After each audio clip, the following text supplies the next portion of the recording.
Ako'y may nakilala sa social media. Sa kanyang profile pic ay napakaganda. Ako'y napanganga sa sobrang sexy niya at sa kanyang ganda na maladyosa. Sinubukan ko na i-video call ko siya, pero ang sabi niya ay chat lang daw muna.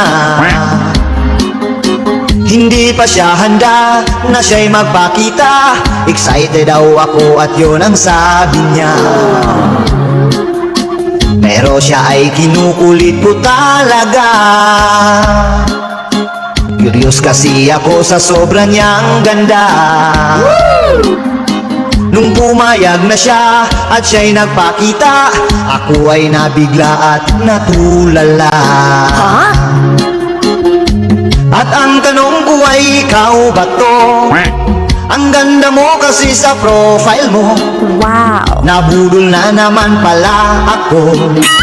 Malas naman ilang beses na to. At binubyo ko pa mga my day mo. Pinusuan ko rin mga picture mo. Akala ko kasi ay totoo.